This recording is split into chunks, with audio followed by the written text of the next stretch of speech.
His name is babashuaib. So babashuaib is originally from Ghana. He is now based in Europe. He's a Quranic researcher and a critical thinker based on religion who is a Muslim. He does online lectures based on the guidance of the Quran alone on platforms such as Facebook and YouTube and recently TikTok. He has a background in MSA and Classical Arabic, and he has translated the Great Quran with transliteration 2021 edition and is the author of Refer to the Quran Volume 1. Brother, his name is babashuaib. So babashuaib is originally from Ghana. He is now based in Europe. He's a Quranic researcher and a critical thinker based on religion who is a Muslim. He does online lectures based on the guidance of the Quran alone on platforms such as Facebook and YouTube and recently TikTok. He has a background in MSA and Classical Arabic, and he has translated the Great Quran with transliteration 2021 edition and is the author of Refer to the Quran Volume 1. Brother.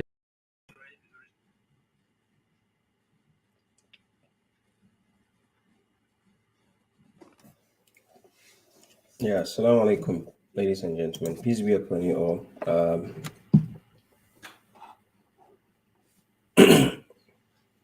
Yeah, sorry for the inconvenience and delay. I think actually my network, my internet got ended without me paying attention. So when I was about to get ready for my program, I realized my internet has ended, right? So I had to renew the monthly subscription. So I apologize for this mishap. Yeah, so thank you all for coming. This is the correctional officer, a Q&A section with the correctional officer. I'm streaming live via TikTok, Facebook, and then YouTube. So thank you all for coming. For those on TikTok, I see Robson, I see you. Salam alaikum. Peace be upon you. Yeah, thank you all for coming. For those on Facebook, YouTube, I have Abdul Samad Adam. I see you, Safia Stusi, Swale Abdul Rahman, Momadi Pedro.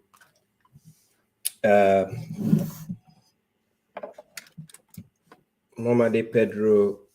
Let me see. And then we have Kaiser, that is Sister Zainab, I see you. And then we have Alma Johnson, Sister Alma Johnson, I see KG Dada. I see you all. Thank you all for coming. Kindly share so that other people can see that I'm online finally. Right.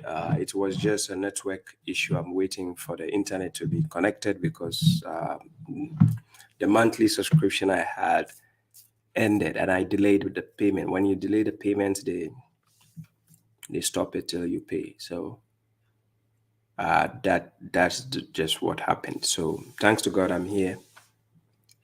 Right. Yeah. Balogun Olayinka Yusuf, you're welcome. Salam to everyone.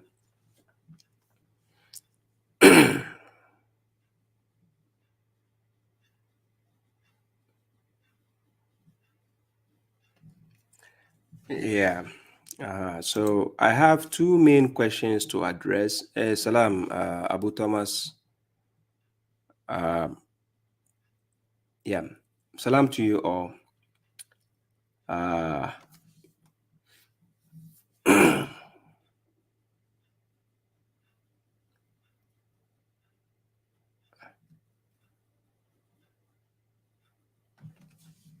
Guy, you can't just come to TikTok, see me, no greetings, no nothing, just straight question, and you expect me to just answer you straightforward like that? Come on, who does that? You want me to pay attention to you, at least greetings. That is a sign of respect. It will show that, there's some respect. If you don't greet me and then straightforward question, do I look like I'm here to just answer your question? Or do I look like I'm below you to answer your question like that? So, greetings first. Yes. So, Guy, he says, hi, bro. Yeah, you're welcome. He says, what is your faith? I believe in one God, right? The supreme God, the one who created the heavens and the earth. And I'm a submitter to God alone. I don't submit to anybody's rules when it comes to faith. I only submit to God. So that is what I believe in. That is my deen, right? Yes. So, ladies and gentlemen, thank you all for coming. I see you, Chris Marcinez. Yeah, Marcinez, I see you. Aziz Sanusi, I see you. Salam. Musa Saidu, I see you. Salam. Mahar, salam, I see you. Marwan Divaj, I see you. Thank you all for coming. And for those on TikTok, let me see. Yeah, Salis Jimmy, I see you. Salam. Salis Jimmy, okay. Salam, Harley Free Riders, salam. Yeah, thank you very much, Momade. I thank you for sharing. So kindly share so other people can actually join, and then we start today's program. We are 30 minutes behind, unfortunately, but thanks to God, I'm here, right? I know some people were not expecting me to be here on Wednesday, but I had to do this. Tahir Nari Adam says salam. Abayomida Abayomidada salam. Thank you all for coming. So enough with the salams for now, and I have to delve into that. So this is my way. I invite to God by perception. I and whoever follows me, and glory be to Allah, for I am not among the idolaters, right? So this is babashuaib, the correctional officer, me, myself, and I. So thank you once again for coming, right? Today's topic,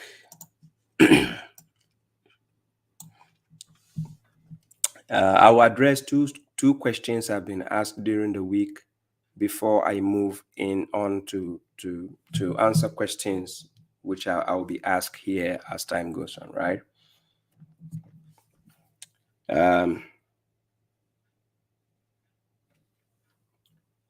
Yeah, so I'll add your question. Robson, you're asking a question. Let me see.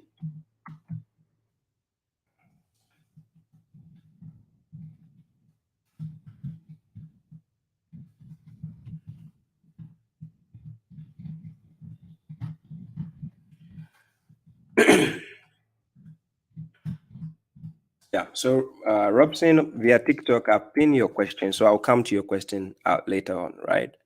I just have the main headline questions I need to address, right? So I'll address that first. After that, I come to those asked presently. Yeah, so I'll come back to that. Yes, so thank you all for coming. Now, the first question I was asked is, it says, please, I have a question. Why are women asked not to pray or fast when they are in their menses? Now, this is generalized. In a general perspective, people, the scholars and the sheikhs have normally asked the women not to pray or fast when they are in their menses. And usually they derive all these things from the hadith books and so on, right? I think I've spoken about this in some of my videos. I just don't remember which video. That is why lately, when you watch some of my videos on YouTube, you see me putting the time codes. The time code, when you click on them, it will take you straight directly to the topic at hand I'm speaking about, right? So pay attention to that.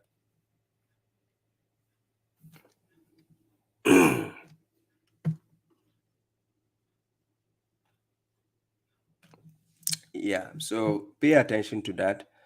It says, why are women asked not to pray or fast when they are in their menses, right? And then reason, I ask because I have never heard that a woman is denied performing Hajj when they are in their menses. Does that mean that Allah can withstand their blood only in Mecca? So this is the question the person is asking. Yeah, Balogun, like I think I've addressed that before, right? So I'll be coming to that, right? So first of all, the question is asked, why are women asked not to pray or fast when they are in their menses? However, throughout the Quran, there's nowhere God ever says that women should not pray or fast when they are on their menses. It never says that anywhere in the Quran. However, people actually like to go with the flow of the mainstream Muslims, like they like to listen to the shuyukhs, the clerics, and people think all these ulama, the scholars, they are the ones who own Islam, right? That this is what people think. And they think, oh, these people follow the hadith and other stuff. They bring it, they concoct certain aspect of the deen, and then they give people rules and regulations. So in the first place, I will share this verse on the screen for those on YouTube and Facebook. For those on TikTok, you will not be able to see the verse I share. But when we start with this verse, I go to Quran chapter 42, verse 21, right? And I'll share the screen for those on Facebook and YouTube, and then you get to see the verse, right? Good evening, John Kwame. Yeah, you're welcome. So here I share the screen. So this is what the verse says. Or do they have as idols who have legislated for them of a religion to which God has not authorized? And if not for the decisive word, he will have judged between them. Indeed, the transgressors will have a painful punishment. Now, what happened mainly in the religions or so-called denominations you see is that God is asking the question, or do they have idols, that is their associates, their partners, who have legislated for them of a religion to which God has not authorized? So people normally have idols who give them laws and legislation, and God never authorized such legislation. And nowhere did God ever even state such a legislation, but people give people such legislations and in their own religions, because we have the Sunni sect, we have the Shia sect, we have the Ahmadiyya sect, and so on and so forth, right? So people follow these people and they give them the rules and regulations which God never stated. Now, apart from that, if I take you to Quran chapter 6, verse 114, right? Quran chapter 6, verse 114.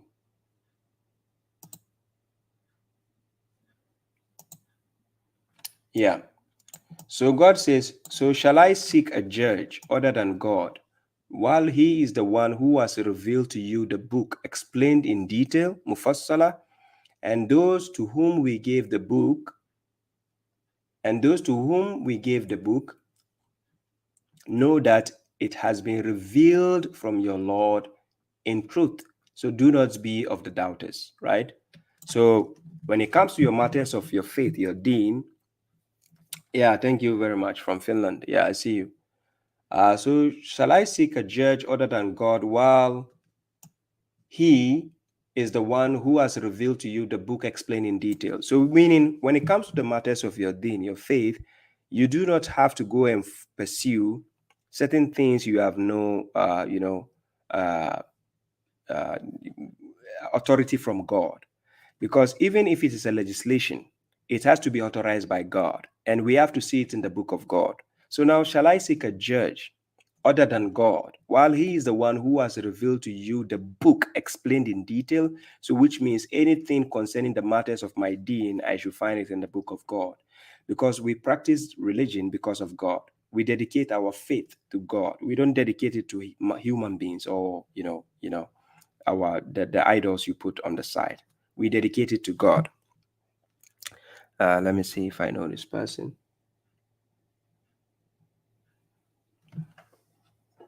Yes, I see you. Bema Mehunwai from Finland. So now going back to the question I was asked, the person is asked that why is it that women are asked not to pray or fast during their menses? And God never says that. Nowhere in the Quran did God ever say that women should not pray or fast whilst they are on their period. The only time God asks men to refrain from women is when it comes to sexual activities. When a woman is on a menses, it's dangerous for you to have sexual intercourse with her. Because remember, the blood she's discharging out of her, it is filthy. That is why it is going out. The blood is filthy. It is dirty. That's why it doesn't stay in her. It has to go out. And it is full of sickness. That is why it's going out of her. So a man is not supposed to copulate with a woman during her menses. That is what you have to pay attention. Because if the man goes to copulate with such a woman, and with this dirty blood going out, she goes to have copulation with her, it might be a dangerous thing, you know. So let's understand what God says in Quran chapter 2, verse 221, right? Quran chapter 2, verse 221.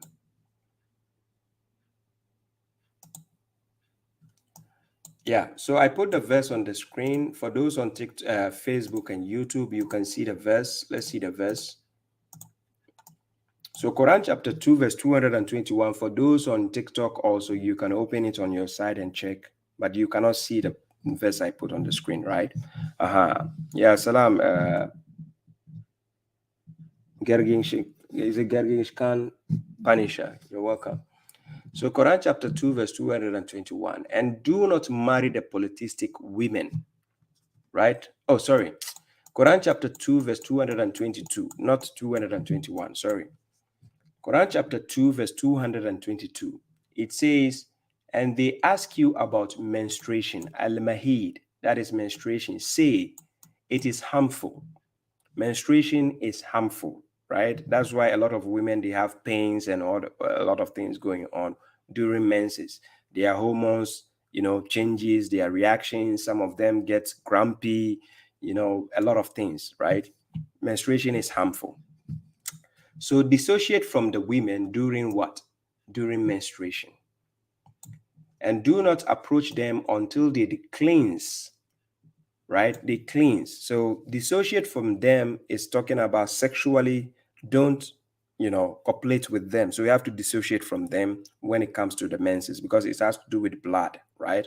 And blood, it can easily be infected with the sickness through blood. So you have to be careful, because those blood they are discharging is not a healthy blood. Is the you know, the one which can give you sickness. That's why they are discharging it out.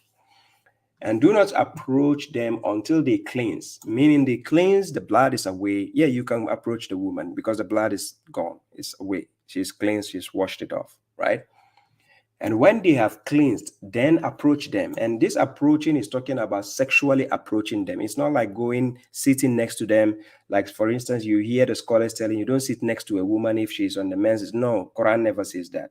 You can sit next to her, you can talk to her, you can touch her, but not sexually to copulate with her. That is what God is forbidding you from, because we all know where the blood comes from. Not from her mouth, not from her hands, not from her face, no. Not from her chest, no. You understand? We know where it comes from. So that place, don't go there when she's on the menses. Leave her till she gets rid of it, right? Then approach them from where God has instructed you. We all know where God has instructed us to copulate, because that is where you can have babies. You don't have babies from the anus. You have babies from the front. You know that. So indeed, God loves those who repent and love those who purify themselves. So you have to purify yourself.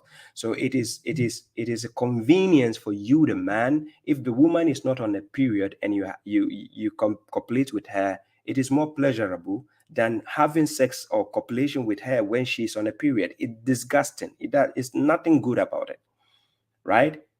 So imagine you, the man, going into your woman and then you come out and the blood all over you. Does it make sense? Common sense tells you you don't have to do that.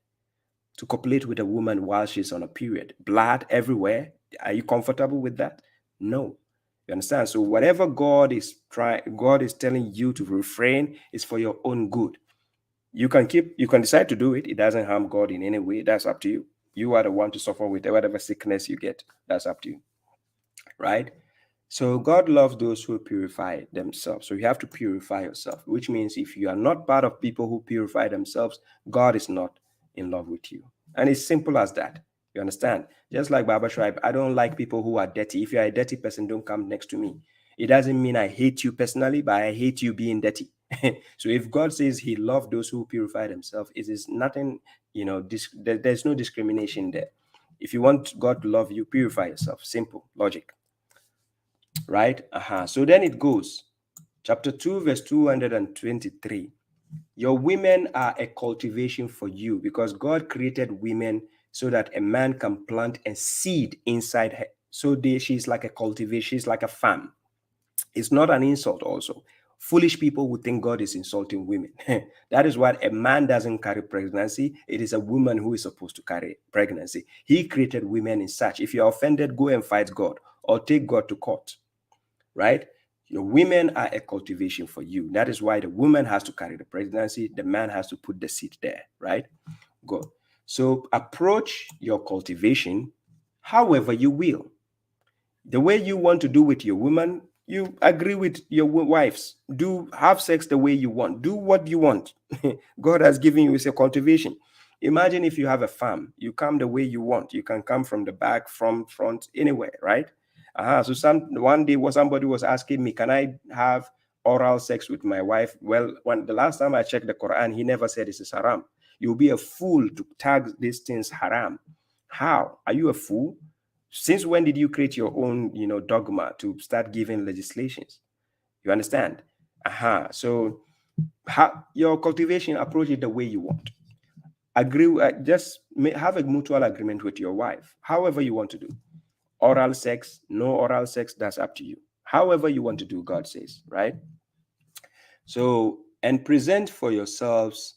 And then God says, and beware of God and know that you will meet him and give good news to the believers. So the believers, there's a good news for you concerning you and your wives, the way you want to do, however you wish to approach your women, that's up to you. Simple. Right? There is no rules where God says, oh no, you cannot touch the woman, or you cannot do oral sex with the woman, or you cannot do this with the woman. God never said that. Right? He never said that. So don't go and disturb yourself and start putting laws to fool yourselves when God never said all this, right?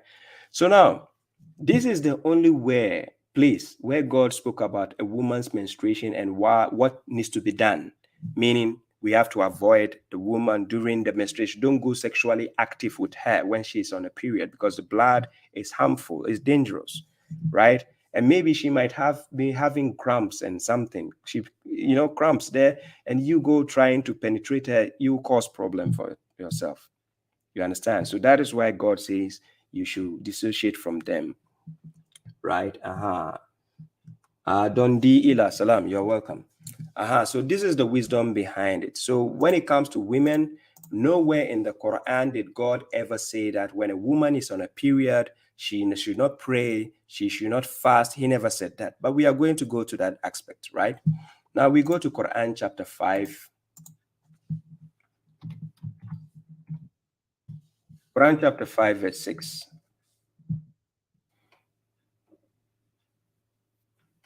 Yes, Mohammed, I agree with you. Yes, it is true also. If during the menses of a woman you try to have sex with her, because of the blood, it can cause STDs, right? And scientifically proven. You can Google it and see.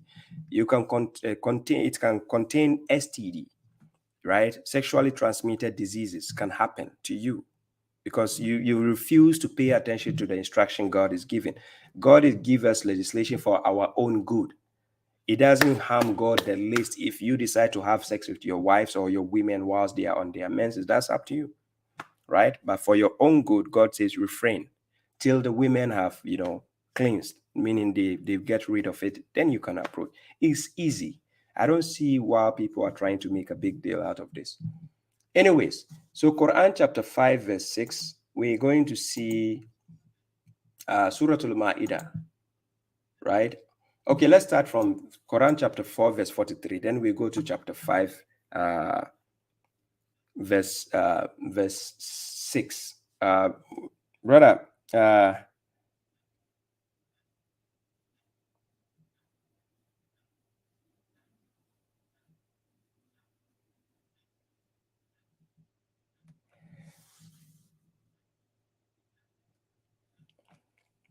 The wisdom in which God says in Quran chapter 2, verse 223, he says, you, the man, approach your woman however you will, right? It doesn't say the woman should approach you however she wills.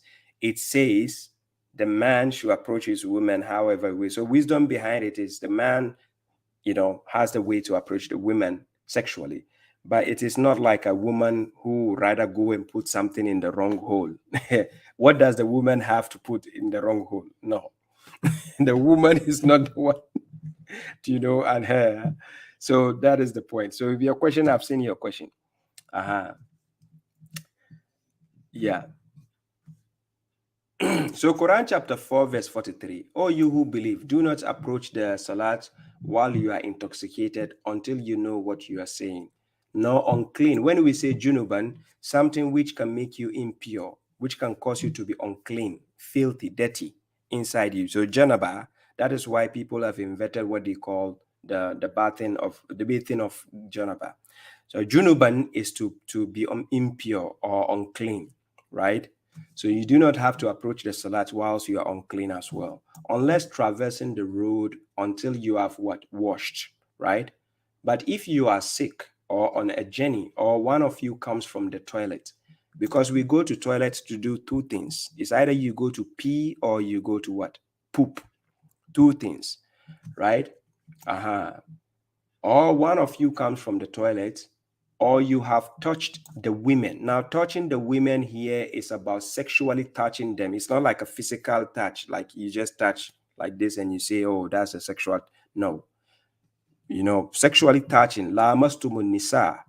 Maryam alayhi salam, she used this kind of similitude. If you go to Quran chapter 19 and you read from verse 16 to 21 concerning when the spirit, the angel, came to her in the form of a human being, and he told her she was going to have a boy, a son. And then she said, how can she have a son when no man has touched her? No man has touched her. That touch is not physical. It's about sexually touching, like to copulate. It's not like touch with the hand. No, touching with the hand doesn't make somebody pregnant or somebody, So it's about actually copulating with her, right? Okay. Okay, so, and cannot find water. So all this, if you are unclean and all these things happen and you cannot find water, then aim at a nice field and wipe with your faces and your hands. Now, the reason why I came to this verse, God is showing you the categories of things that can make you unclean and that you cannot approach the salat, right? Yeah, God is going to show us the categories of things that can make you unclean, right? So I'm going to show you the logic within this verse to understand what is intended. Now, when God says, "O you who believe, do not approach the salat while you are intoxicated until you know what you are saying," meaning when you are intoxicated, I've already spoken about this last week, you are not supposed to approach the salat. So number one. Number two, no unclean. If you are unclean, don't approach the salat. If you are unclean, that means impure. Don't approach the salat. That is number two. Number three, unclean. Then it says, unless there's an exception, unless traversing the road, meaning you're traveling, you are on the way, right?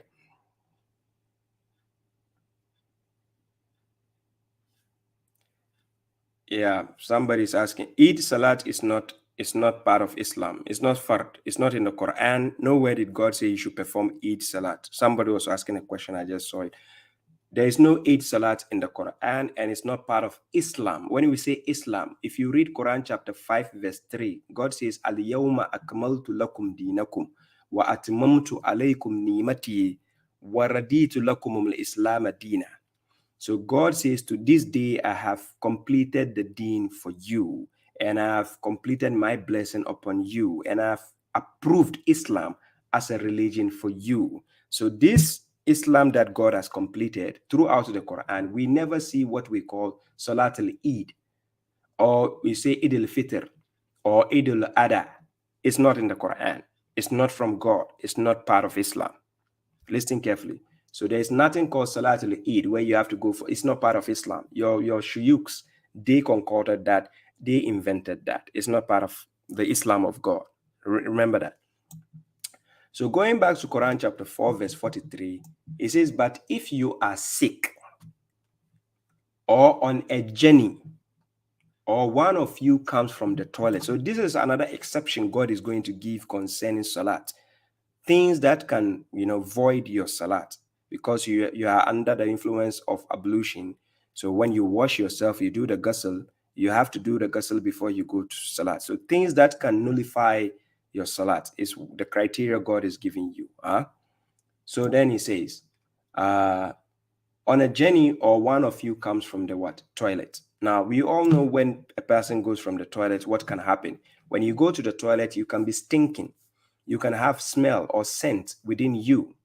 So you can have a lot of things. You go to pee, the urine can touch your trousers. It can touch your thighs. It can touch some body parts of you. Sometimes people go to the toilet when they pee without washing their hands. The smell is there. The smell might touch you all over. So we go to the toilet to do two things. It's either we go to poop or we go to pee. And these two things can actually cause you to have issues. So then you have to wash. That's why when people go to toilet, they go to bath. When people go to pee, depending on how they pee, the pee touches them, they go to change their clothes or they go to wash again. You understand? So pertaining this, then God brought the option, or you have touched the woman, touching the woman sexually. If you go to have a sexual copulation, you might have the smell in between in you, or there could be sperm or what's other things touching you, right? So in that instance, you have to shower, right? You have to go and shower. You have to go and wash yourself, right? Okay. So now where does the woman comes in now? When the woman is on a menstrual cycle, she comes in between the junuban, because the junuban, when the blood is flowing, she can be unclean. She can be unclean at that time. But guess what? After she goes to shower,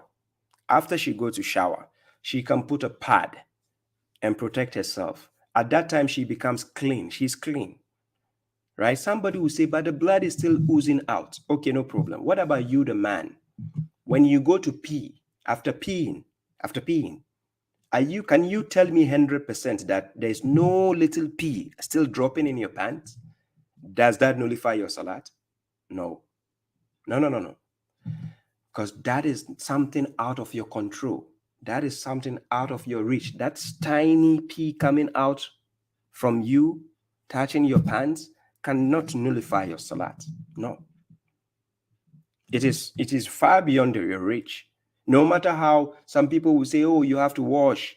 You use water, wash. No matter how you wash it. Are you thinking the woman who is also on a menses, she doesn't wash?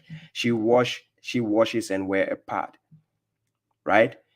Look, I can tell you for a fact, a lot of women sitting next to you in the buses, in the aeroplanes, in the trains, and they are on their menses, and you never know.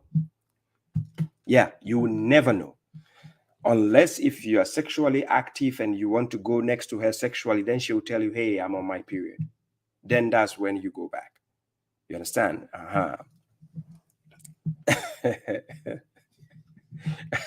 Mohammed, just cover your ears and drink your juice, okay? So this is the wisdom behind it. Under the classification of junuban, the junuban is something which causes you to be unclean or impure, meaning to the extent that it is visible. It can be seen around you. It can be smelled from you. You understand? That is the junuban. So that is when you have to wash. You have to bath. So even if when a woman is a menses, she can wash, she can shower and put her pad and go to pray. There's nothing wrong. Look, babashuaib, I'm sitting here. Any scholar who tell you cannot pray whilst you are on a menses, let him come and face me in a live dialogue. I will embarrass him that day. Big time. That's why they are scared. I will make you resign. I know you are somewhere watching me. Don't worry, I'll get you. Your time will be up. So there is nowhere in the Quran God says when a woman is in a menses, she cannot pray. He will have said it clearly in this verse, just like he spoke about men touching the women, meaning sexually. He will have said it. He didn't say it. You'll be a fool to pass on a legislation God never actually stipulated there. We understand? Then the second option is, can they pray? Can they do fasting whilst they are on their menses? I spoke about this in one of my lectures concerning Ramadan, Siyam, concerning which kind of people are exempted. So let's see. When we go to Quran chapter 2, verse 184, we go to Surah Al-Baqarah, we go to chapter 2, verse 184. For those on YouTube and Facebook, you can see the verse when I put it. For a limited number of days, ayamin ma'dudat, that is the days you have to do the siyam, right? Then God says, so whoever is what? Is sick among you or on a journey. That is the condition, just like he was giving the conditions for concerning the salat. Whoever is sick or traveling, you understand, same condition. Then God says, فَإِدَّةُ مِنْ أَيَّامٍ أُخَرٍ, then a number of what? Other days. He didn't say the number of missed days. It's not about missed days, a number of other days in front of you, right? And for those who will suffer it, yutikunahu, meaning they will endure it. They can do it, but they will struggle. They will suffer. So then there's going to be a ransom. Then he says what? It's a ransom of feeding a poor person. Fidyatu ta'amin miskin. So you ransom by feeding a poor person. Now this is where it comes in. God says, فَمَنْ كَانَ مَرِيدًا, whoever is sick among you, maridan minkum, right? Or ala safarin, or on a journey. So whoever is sick. Now pay attention. Some women, when they are on their menses, they feel like they are sick. They are having some cramps, they are struggling. And some women, it is like they are sick. Some women, when they are on their menses, you never even know. You never see reaction. They are okay. Some women, when they are on their menses, it's like hell is breaking loose on them. They struggle a lot. Yes, they have cramp, like they have some cramps, they struggle, they have pains.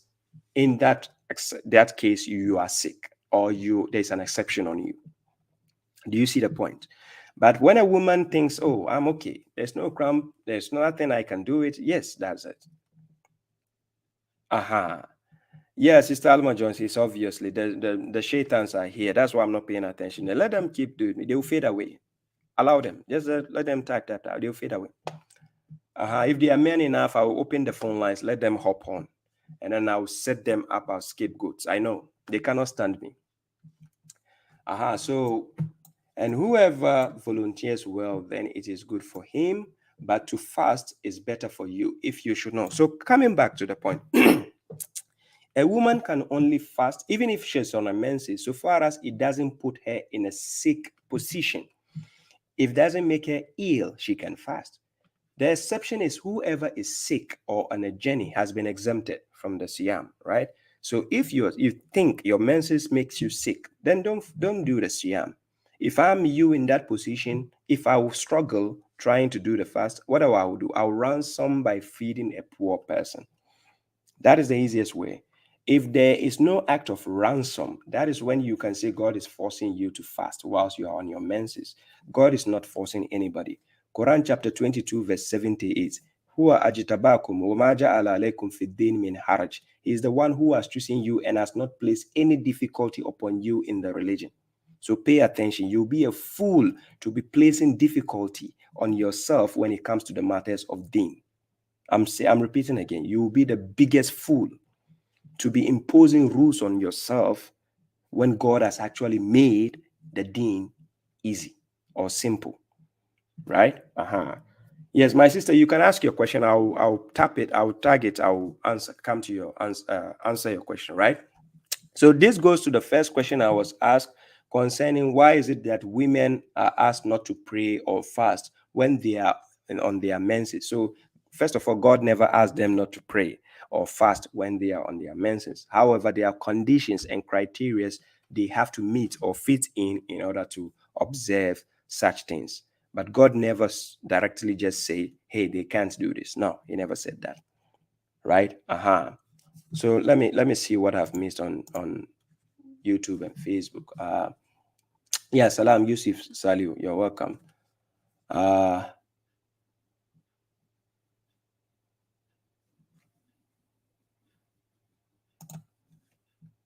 Yeah, okay, Yusuf, Salio, I'll come to your question. I'm saving your question. I'll come to your question, right? I'll answer you. Salam Isa Watson, I see you. The boss Amadou Salam. Momade says what?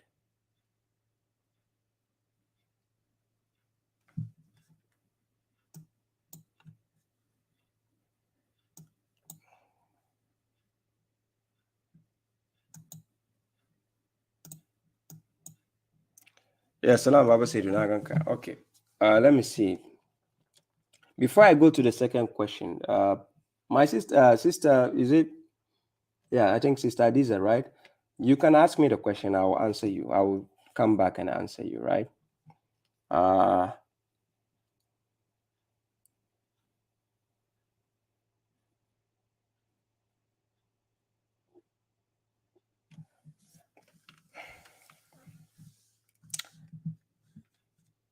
Okay.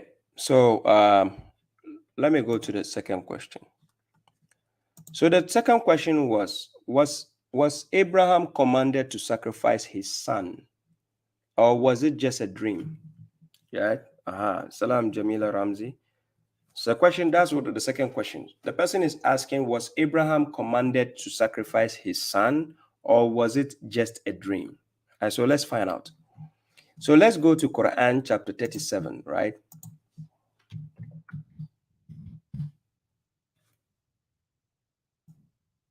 Quran chapter 37, verse 101. And I'm going to put it on the screen. And let's see what the Quran says.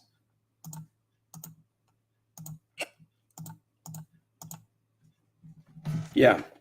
Quran chapter 37, verse 101. So we gave him good news of a clement boy. And it's talking about Ibrahim alayhi salam, right? We are going to see whether he was commanded to sacrifice his son or was it just a dream, right? We are going to find out.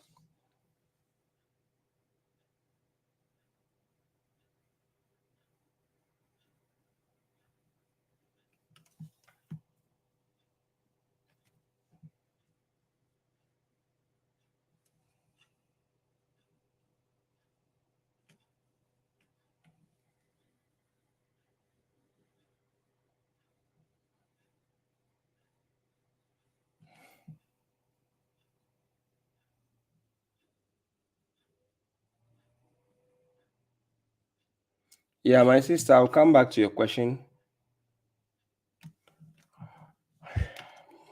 Yeah, I'll come back to your question. Yeah. So Quran chapter 37, verse 101. So we gave him, that is Abraham, good news of a clement boy. So verse 102, and when he, the son, attained endeavor with him, with Abraham, Abraham said, oh, my son, indeed, I have seen in a dream. So what is mentioned there is al-manami. Manami is a dream. It is different from ruhya. When we say ruhya is like a vision. And according to the Quran, every ruhya you see is talking about from God, it's coming from God. Ruhya, it is actually from God. Of course, we can say manami, dream is from God, but a dream doesn't usually contain a message. But the vision gives you, a message there. That I have slaughtered you, so see what you think. Now, listen carefully what Ibrahim alayhi salam said. He didn't say he has been commanded. Now, I'm going to show you the difference between the statements of Abraham and the statement of his son and what God is actually saying. Listen. Abraham told his son, oh, my son, indeed, I have seen in a dream that I have slaughtered you. So see what you think. Concerning that. So he's telling the son. He didn't say, I have seen in the dream that I have been commanded to slaughter you. Listen, God doesn't incite people to do evil. So listen carefully. Abraham said, oh, my son. Now, this is where I try to advise people when you are paying attention to a written work or you are listening, Listen very carefully. That is why Quran chapter 39 verse 18, God says, Allazina yastami'una al-qawla fayattabi'una ahsanahu. Follow the best of it. Listen carefully and follow the best of it. Right? Don't just read something. That is why the Quran also is meant for you to contemplate the verses. Don't just read, skim through it and go. Pay attention. So Abraham said, "Oh, my son, indeed, I have seen in a dream that I have slaughtered you." That is all he said. He didn't say, "I have been commanded in the dream." There's a difference there. But then the son, knowing that his father was a prophet, he mistook that to be a command. So listen what the son said. The son said, "Oh, my father, do what you are commanded." You see the mistake there? The son now is telling the father, "Do what you are commanded." So it is the son actually saying that the father has been commanded. The one who saw the dream never said he has been commanded. He only said, "I have seen in a dream that I have slaughtered you." You see the difference? Then the son said, "You will find me of the patient if God wills." That is, of those who are patient, right? Now, verse 103. So when they had submitted, listen carefully. So when they had submitted, and God never said they submitted to his command, they only submitted to the dream. And it was a test, and we are going to find out. Was it a command from God? The answer is no. Nowhere did he say God commanded that. It was actually the son who actually presumed that it was a command. The father never said it was a command. Understand the discourse. So when they had submitted, and he, the father, that is Abraham, held him down. He held the son down by the forehead. 104. Thus we called him that, "O Abraham." So he was called, "O Abraham, you have believed the what? The vision." You see, so when it mentioned the manami, the dream, now here the angels, God called him, or the angels I can say, because the surah itself is talking about the angels, Safat, right? Safat, when you read up to verse 150, chapter 37, verse 155 downwards, you understand it's talking entirely about the angels, right? Concerning the chapter. So you have believed the vision. So now you see ruhuya is being used because Abraham mistaken the dream for a vision. So now he has believed the vision, but this is the understanding come here. Indeed, we does reward the benevolent. So it was a trial. Now listen how it became a trial. Verse 106. Indeed, this was a clear trial. It was a test. Now, some people don't understand how this test works. When you are given a real vision, it is not a test. The vision is you have to implement it. Things have to happen that way. But when you are being tested, it doesn't necessarily mean you are being commanded to do that. And I give you some example. Back in my days in Ghana, I was going somewhere with this elder friend of mine. You know, he's older than me. And we were going somewhere and we were in the car together, right? He was driving. Then he was drinking, he was eating, is it yogurt or something? In Ghana, for people who are based in Ghana, they know about the yogurt. It's in a plastic bag. You eat it, right? And eat it up and suck. So after eating, he gave me the trash, the bag. And he asked me to throw it outside the window. Yeah. Usually you have to take it to the trash. So when he asked me to throw it outside the window, I never did. I never threw it outside. I was holding on to it. He kept looking at me after a while, and he says, "Wow, you're good." And I said, "Why?" He said, when he gave me the instruction to just throw it, he thought I would do the same without actually using my, IQ to see that it is wrong, regardless of he being older than me. I never did it. I held it down, and then this guy was impressed, and he told me he's impressed by what I did. I held it till we reached the destination, and I threw it, or I put it in the bin. You understand? Some things are trials, they are tests. It doesn't mean you are being actually instructed to do that. You see, so he mistaking the dream for a vision, he believed thinking it's a vision. So that is the test. And the test was to actually show him the difference, that you actually saw the dream, but you believed it to be a vision. So he believed that it was a vision, whilst it's just a dream. Okay. Indeed, this was a clear trial. So it was a trial to Ibrahim alayhi salam. Then 107, and we ransomed him. So the son was ransomed, because the instruction itself was not to slaughter his son. He only said to the son he has seen in the dream that he has slaughtered him. So Abraham thought it was an instruction, maybe a vision that he has to act upon. And it was not a vision. It was actually a test. So, and we ransomed him, the son, with a great what? Slaughter. You see, so God now gave a slaughter of a different animal that can be used in place of that. So it wasn't, the vision wasn't actually to slaughter his son. It wasn't a vision. He saw a dream. Okay.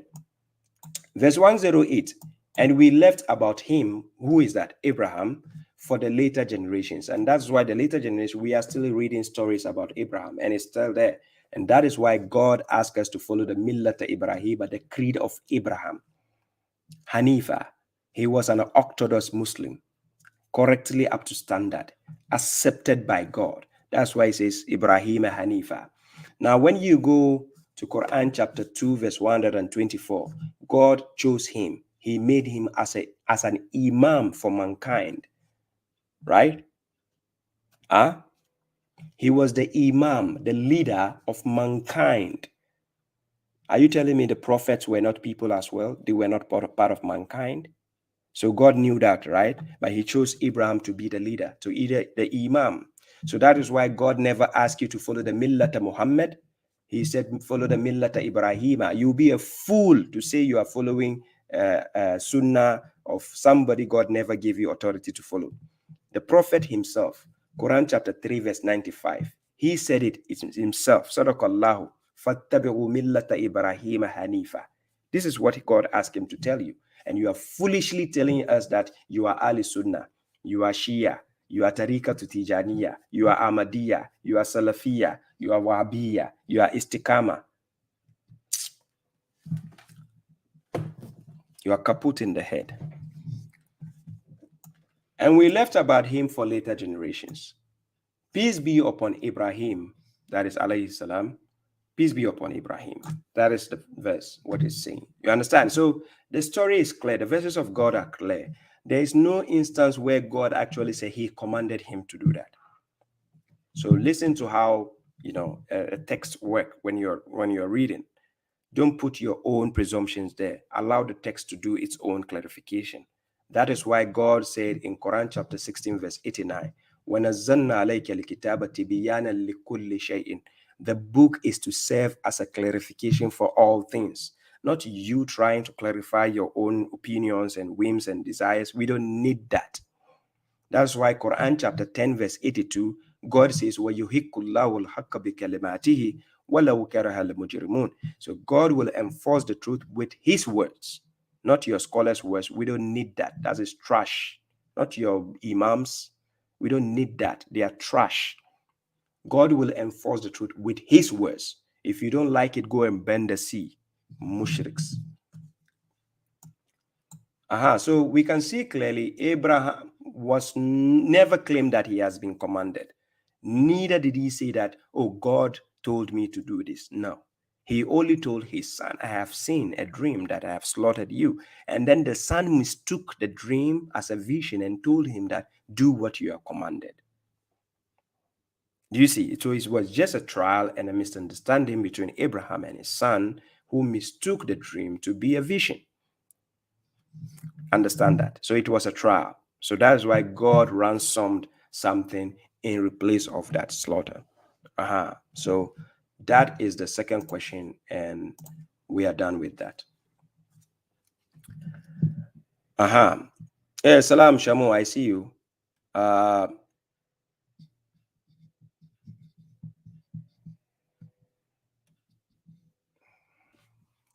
Okay. I've been asked a question by Rukaya. Uh,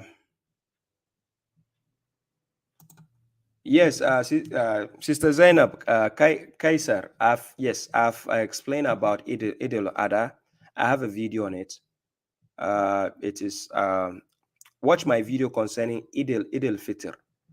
I spoke about Idil Fitr, the Eid people celebrate after Ramadan. I spoke about both Idil Adha and Idil Fitr, right?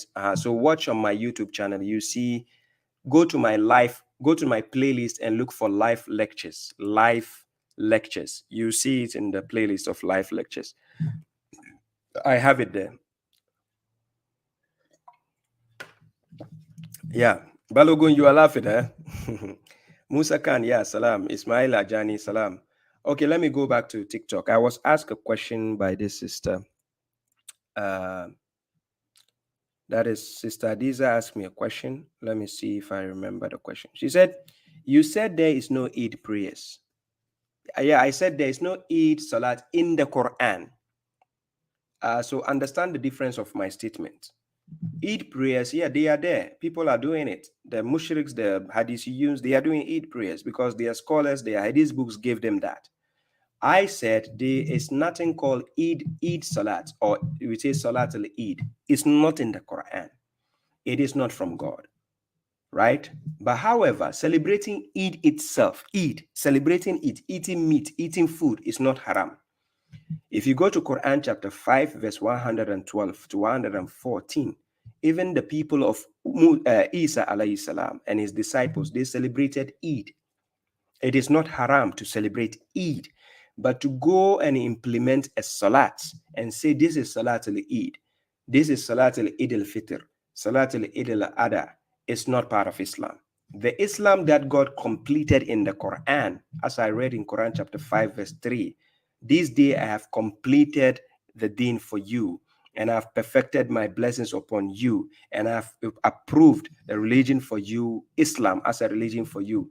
That completed religion doesn't contain Salat al-Eid and Salat al-Eid al-Fitr or whatever. This is concorded by the scholars, not part of Islam. And she says, and what if the sacrifices we make during the Eid? Sacrifices are allowed, but you know, the time frame these people gave you for the animal sacrifice is not what the Quran gives you. Quran gives you 4 months as the Ashurul Hurum, the sacred months. And out of the sacred months, we have Shahrul Ramadan. After Ramadan, you have these 3 months to do your animal sacrifice. It doesn't necessarily, it doesn't have to be done in Zulhijjah. You can do your animal sacrifice in Zulqa'dah or Shawwal. You understand? It doesn't necessarily have to be the 3 days they've set for you. They say, oh, Eid is just 3 days. You cut the animal this day. You have 3 days to slaughter the animal. If you don't do your animal slaughtering, will be, if you listen to Sahih Bukhari, then go on the day of judgment. Sahih Bukhari will pay you your reward. If you want to follow God, listen to what God says in his own book. That is why when I started the lectures, I gave you the evidences to show you. God says, Am lahum shuraka ushara'u lahum min ad-din ma lam yazanu bi illah. Do you have idols who give you legislation in the deen that God has not authorized? If you are a Sunni, do what your Sunni scholars tell you. If you are a Shiiti, go do what your Shia scholars tell you. If you are Ahmadi, do what your Ahmadi. If you are a Muslim, listen to what the Quran is saying. Because the last time I checked, Quran chapter 27, verse 91, the Prophet himself says, Wa umirtu an akuna min al-Muslimin. I've been commanded to be of the Muslims. The last time I checked, the Prophet never said, I'm a part of Ali Sunnah. You'll be a fool to think the Prophet was a Sunni. Oh, you are? Mushrikai. Salam, Sayyid Abdul Basit, you are welcome. I'm going through some questions, so I'll be answering the questions that Salam, Alaj Africa, I see you. Salam, you're welcome. Let me see. You're welcome, my sister. Adiza, I see you. Yes, Sister Alma Josie, yes. Millata Ibrahim. Yeah, peace for those who are coming. 7 layers, you're welcome. So the sister is asking, is it haram or halal to perform the Eid? God, this is not easy. Performing the Eid prayer, right, is not part of Islam. what we call bid'ah. It is bid'ah. The scholars keep saying bid'ah, meaning invention or innovation, right? It's an innovation. It's not part of Islam. If any scholar watching me, if they say Salat al-Eid or Salat al-Eid al-Fitr, Eid al-Adha is part of Islam, they should come and open the Quran and show us, right? And if they say the prophet, out of their foolishness, they say the prophet went to the sky to bring 5 prayers. So ask their out of their foolishness, ask them the 5 prayers the prophet went to bring. So this Salat al-Eid, was it part of it? Do they have Salat al-Eid al-Fitr and Eid al-Adha? Were they part of the 5 Salat he went to bring? If the answer is no, why? I can't think far. Why worry yourself to do something which is not part of the contract your boss has given you? Hello? If I'm a worker and the boss gives me a contract and I sign, and he says, this is what you have to do. And he says, I give you 5 duties to do. And out of the 5 duties, I'll just be there, and somebody out of nowhere, an imposter will just come and say, hey, you have to do 7 duties. If you don't do, we are not going to pay you. Hey, hello? When I was signing the contract with the boss, where were you? Where were you when they said the prophet went to negotiate 50, 25, and it became 5 salat? Oh, 5 salat. So you forgot. The scholars are telling you this prophet went to negotiate 5 salats, and now you are doing more than 5. You have Salat al-Janaza. Who gave it to you? Where does it come from? You have Salat al-Eid al-Fitr, Salat al-Eid al-Adha, Salat al-whatever. They keep inventing the Salat for you. You just keep following them. Look, if you do such Salat, you are a mushrik. It's simple. What is a mushrik? Somebody who associates partners with God. Because it is God-given legislation in the deen, right? He asked you a simple question. Quran chapter 42, verse 21. Do they have idols who give them legislation of a religion to which God has not authorized? So if you have Islam, who is supposed to give you legislation? Is it not Allah? So if Allah is giving us legislation in Islam, and you don't see Salat al-Eid, you don't see Salat al-Eid al-Fitr, Salat al-Eid al-Adha, and you are doing it, hello, who gave it to you? Out of their hypocrisy, the scholars will tell you, oh, I want a nafila and it's just a nafila. Are you a fool? Why will you do a nafila God never asked you to do? Who is going to pay you? Stop wasting your time and focus on what God asked you to do. Somebody was asking me, the Arafah, they told us when they are climbing the Arafah, we should fast. You should fast. Who and who told you? God? Come and open the Quran and show me where God says, if people are climbing the Arafah, you should come and fast. Why don't you study? Ask the necessary questions. Ask your imams the questions in the mosque. They are fooling you. Their paymasters have paid them to lie to you. They don't teach you the book. You understand? So me, I'm doing you a favor. I'm here to teach the people to wake up. You think I'm the enemy? Keep fooling yourselves. Yeah. Shohag Mahmoud says, tell me about the 10 days mentioned in Surah Al-Fajr. It has nothing to do with the Hajj. Wal Fajr, walayal al-ashr, والشفي والوتر والليل إذا يسر هل في ذلك قسم لذي هجر. It has nothing to do with Hajj. It has nothing to do with whatever you are concocting. You let these tafasirs they create confuse you. Listen to the subject and context of Surah Al-Fajr. It is there. It's talking about Fir'aun. It's talking about people he annihilated. Simple. Don't pay attention to what their scholars are telling you. They are just telling you according to, just like some of the Christians did with the Gospels, according to Mark, Luke, John, and so on. Be careful. Okay, so let me come back to the last question I was asked by Robson. Robson asked a question. He says, is smoking haram according to the Quran? Directly, no, it's not haram. Indirectly, we can say yes. And let's go to the part where it is indirectly. I take you to Quran chapter 2, verse 190, verse 195, right? So the brother is asking, according to the Quran, is smoking haram?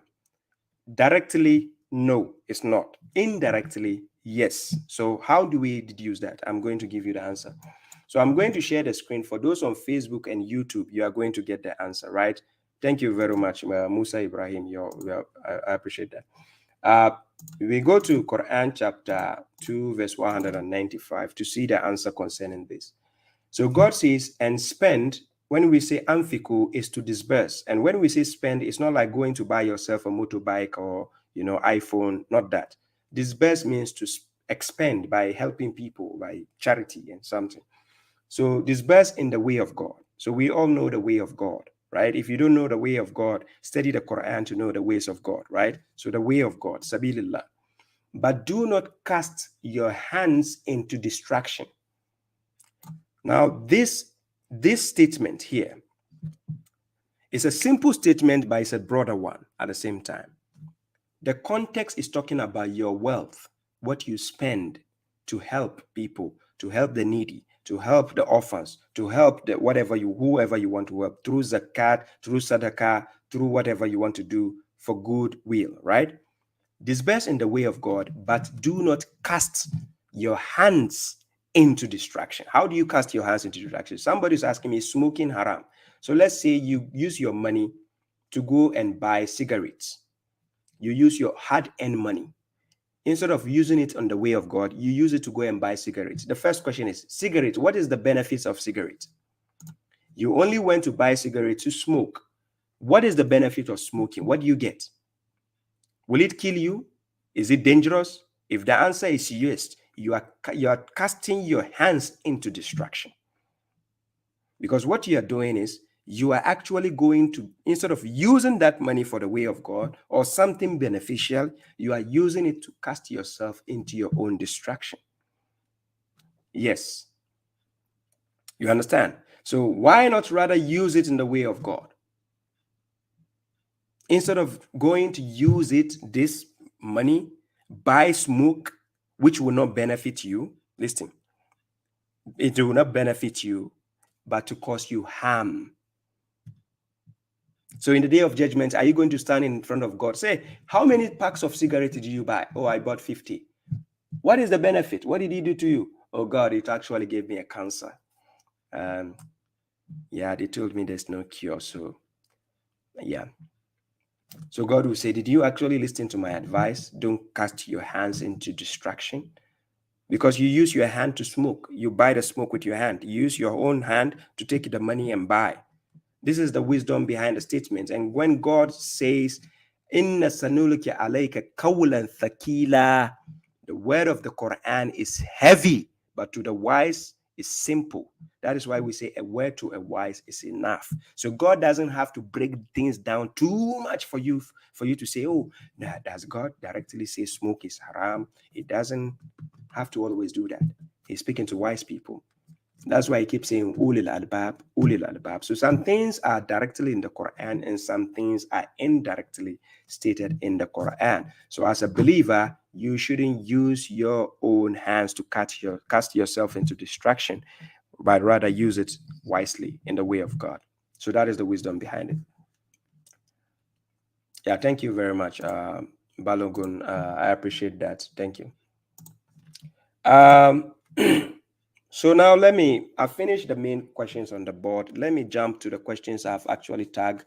Ashraf, I'll be coming to some of the questions you asked. Let me see. I've tagged some of your questions. Hey, Salam, Zamani, Badiun, I see you. Salam, Mohammed Ashari. Yeah. Salam, Abubakar Bangura, I see you. I apologize for those on TikTok if I'm not reading your comments, but I'll come back to that. Isa Watson says, babashuaib, many take this verse out of context concerning Salat al-Janaza.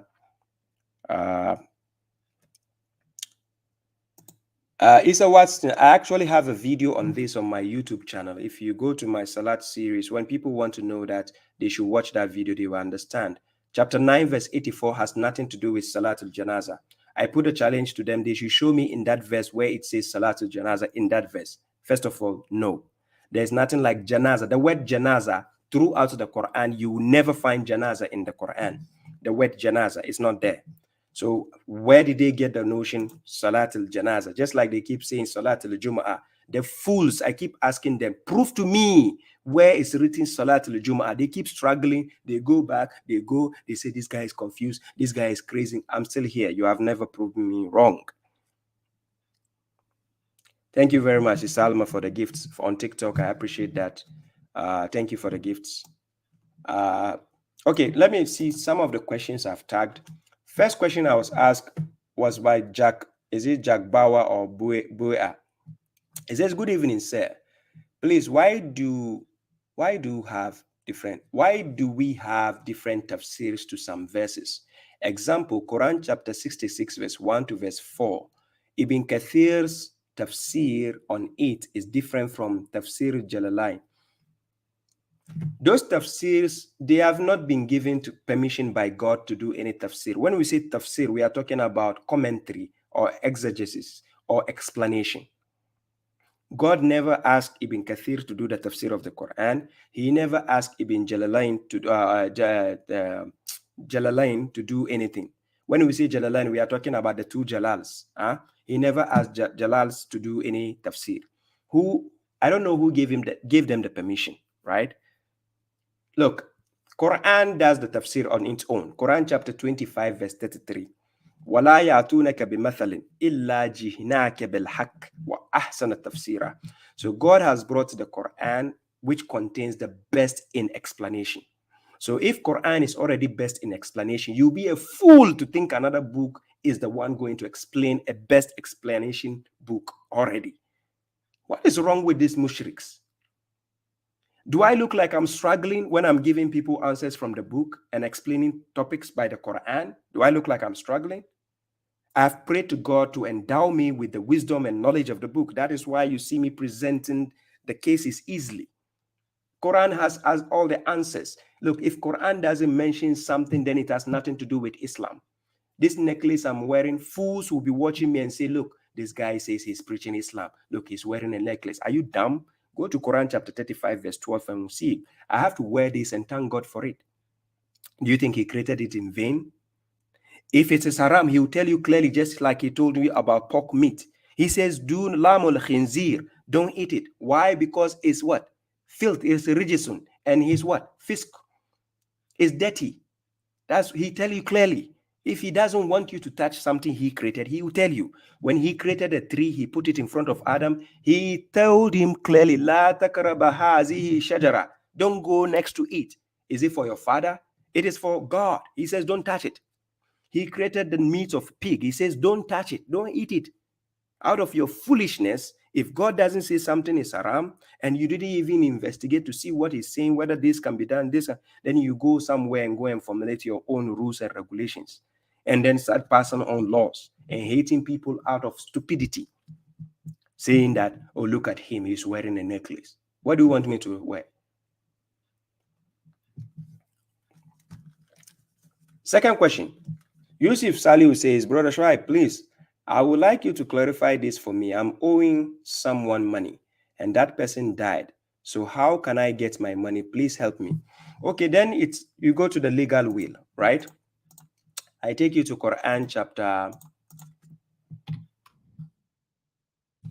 We go to Quran Surah An-Nisa concerning legal will. Then we see what you need to do if you owe somebody money and then the person died. What are you supposed to do? Let's go and see how it works. I shared a screen. The person says he owes someone money. He was supposed to pay back the money, but the person died. Or maybe, sorry, if I understand the question, what did he say? Let me read it again. He said what? Brother Shaib, I would like you to clarify this for me. I'm owing someone money and that person died. So how can I get my money? So the person rather has to pay you money, right? But he is dead. Okay.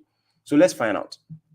Concerning will, legal will, and when a person is dying, he has a family. Remember that. He has a father, he has a mother, he has a brother, he has a sister, he has a wife, he has a daughter, he has relatives, right?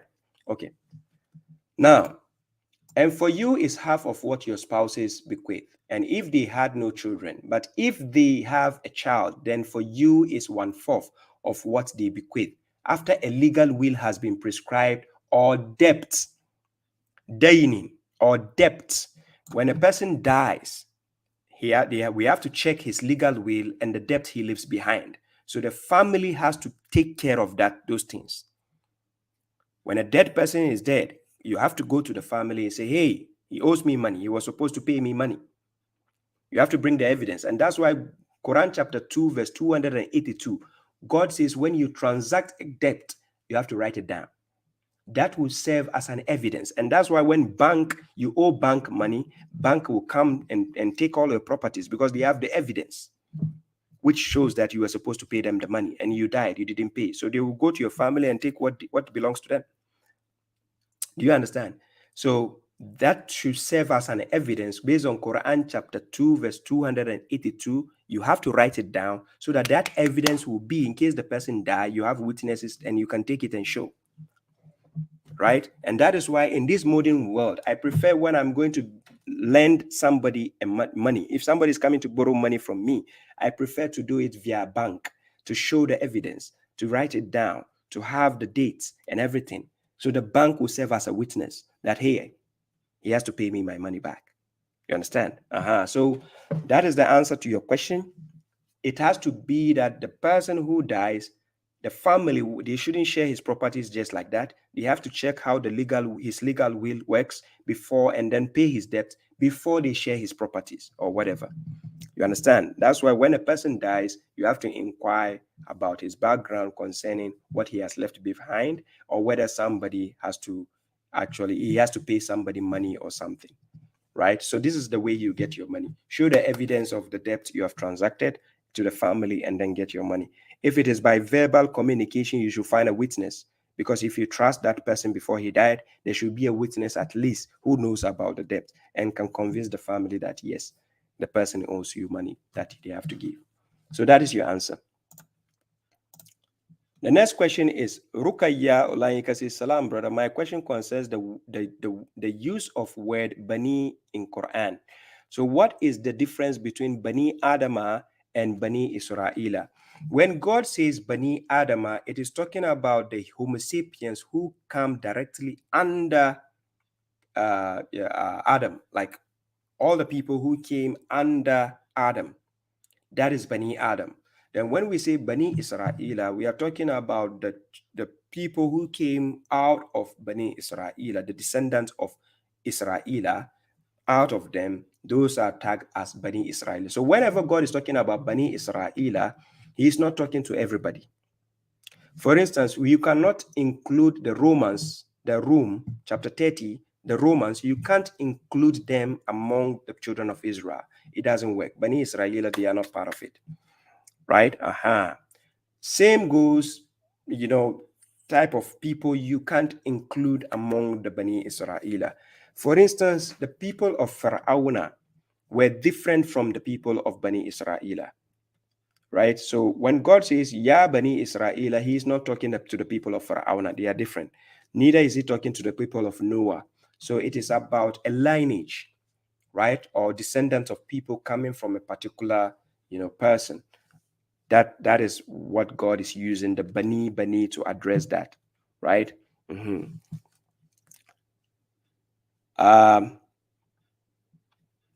Baba Platini says, Brother Shuaib, please, I want you to clarify this for me in your Quran translation.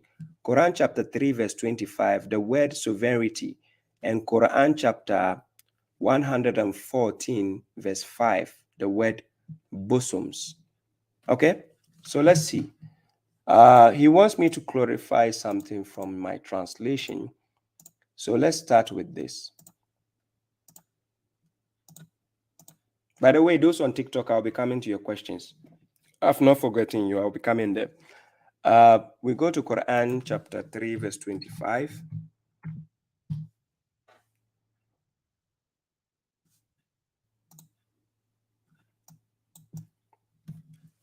So it says, so how will it be when we assemble them for a day about which there is no doubt? Every soul will be paid for what it earned, and they will not be wronged. So brother, if I got your question right, it has to be Quran chapter 3, verse 26. It's not actually 25 you wanted me to read, right? Baba Platini, your question is based on Quran chapter 3, verse 26, right? So let me read. It says, say, O God, possessor of the dominion, you give sovereignty to whomever you will, and you take sovereignty away from whomever you will, and you honor whomever you will, and you humiliate whomever you will. In your hand is the good. Indeed, you are capable of all things. So actually, Baba Platini, you wanted me to read Quran chapter 3, verse 26, and it's talking about who God can grant the sovereignty and take it away from whoever he wants, right? That's what it means. And then you said I should read chapter 114, verse 5. Right? 114, verse 5. It's talking about that is Surah Nas. So it says, who whispers into the bosoms of the people. When we say bosoms, we are talking about the chest, like within the chest. When a person is whispering to himself in the chest, only he knows what he's telling himself in the chest. Nobody else can know. So we have these shayateens who actually whisper to the people within the bosom. So the person is concocting whatever he wants to do within the bosom. He knows it's within his chest, right? So only he is aware of what he is whispering to himself and God. So only God and him, nobody else knows. But somebody else can whisper an idea into your bosom, right? So that is what the verses entail concerning the question Baba Platini asked.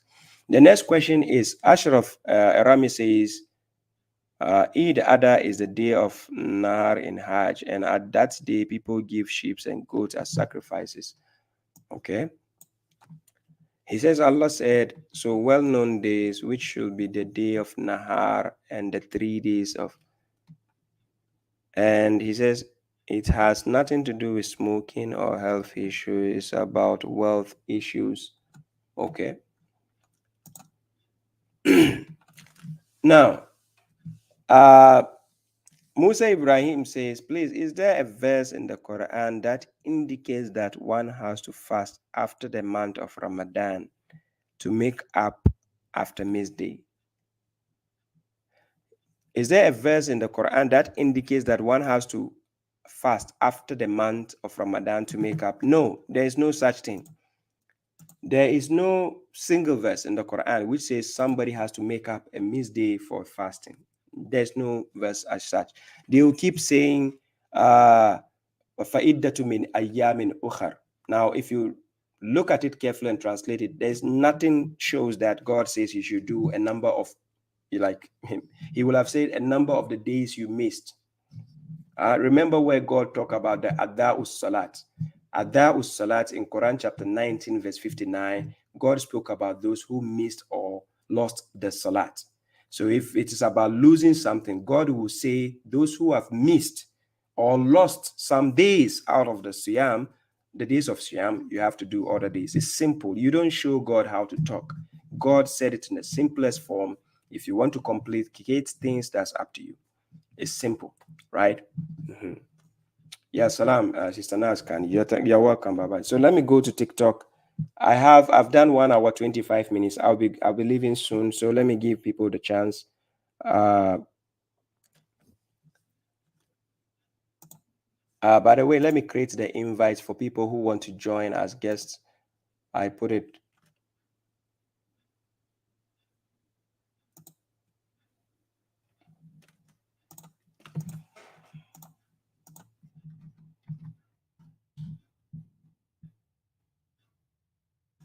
Yeah, that is the link for people who want to join as a guest. I put it there. For those on TikTok, thank you all for the gifts. Sister Alma, I appreciate the gift you sent. Stone says, MashaAllah, brother, thank you. Honesty says, MashaAllah, God bless you. Thank you. Somebody says, didn't the Prophet perform janaza? He performed it to who and to where? Where? In the Quran? Can you show us where he performed? No, he didn't. There's no evidence of him performing anything. Yes, Sister Nas, you can rewatch the live show later on YouTube or Facebook. Yeah. Yes. Yes, Sister Albert Josie says, imagine setting a prophet or an imam higher than Allah. That is what the mushriks do. They put their imams and the prophet above God. When God says something, they put it to the trash. When their imam says it, they elevate that, right? Skinny says, I want to ask you which salat we have to do now and how to do it. I have it on my YouTube channel. You go to the salat folder, salat series, you see all your answers answered there. You have to do salat al-fajr, salat al-isha, and salat al-wusta, right? Those are only 3 in the Quran. Stop Haram says, but Kabil and Badi are not in the Quran. What do you do if you make mistakes in prayer? Oh my God. If something is not in the Quran, why are you doing it? Who gave it to you? No, seriously? Your name is Stop Haram. Okay, Stop Haram. Let's stop the haram now. You says Kabli. When we say Kabli, we mean before. When we say Ba'adi, meaning after. These words you are mentioning concerning Salat, God never said he gave you something Kabli and Ba'adi. You have concocted your own dogmas, your own indoctrinations. And now you are telling me those things are not in the Quran. If it's not in the Quran, how will you be foolishly doing things which are not in the Quran? After God telling you, وَتَمَّتْ كَلِمَةُ رَبِّكَ صِدْقًا وَعَدْلًا لَا مُبَدِّلَ لِكَلِمَاتِهِ وَهُوَ السَّمِيعُ الْعَلِيمُ. He says the word of your Lord is complete in truth and justice. There is no alteration to his words. Quran chapter 6, verse 115. He gave you a complete book. The word of your Lord is complete. And I don't find Kabili and Badi concerning my salat. And you are foolishly asking me again, if I make mistake in my salat, where do I go to? Do you think there's a fixed routine for the salat that if I miss this, I have to do this? No.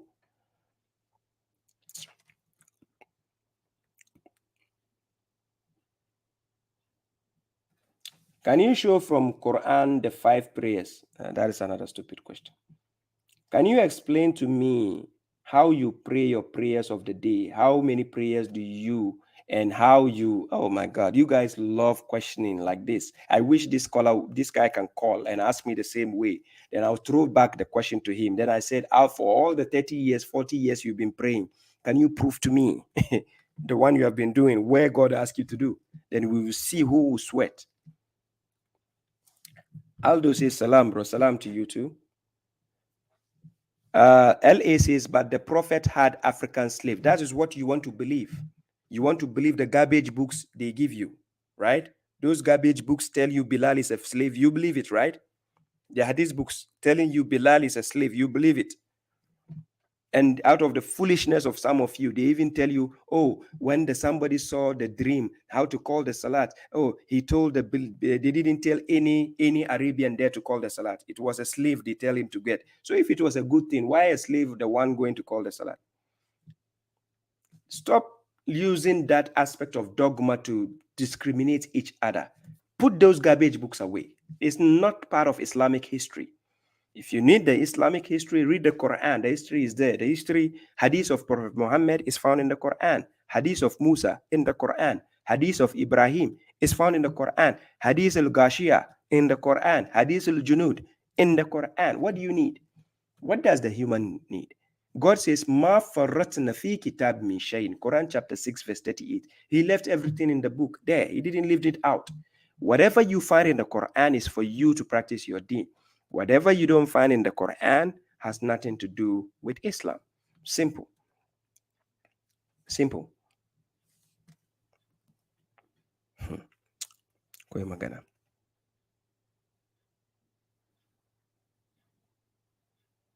Yeah, salam to all those who are joining now. Salam to People's Army. Salam, peace be upon you. Let me see the last question on TikTok before I come back to YouTube. Then what we do with the dead before we put them to rest?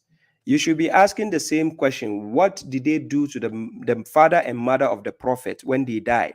What did they do to them? Did they do any salatul janaza before putting them to bury them? I don't get your point. What do you need to do for the dead? Just give a befitting burial to the dead. That's it. What do you want to do to the dead? What is the special thing? Go to Quran chapter 5, verse 27 to verse 31. When two of Adam's sons, when the other killed the other one, go and see how he buried him. It was a bird who showed him how to bury his brother. What do you want him to do for him? To shower him? Somebody is going to rot in the ground. You are going to shower him.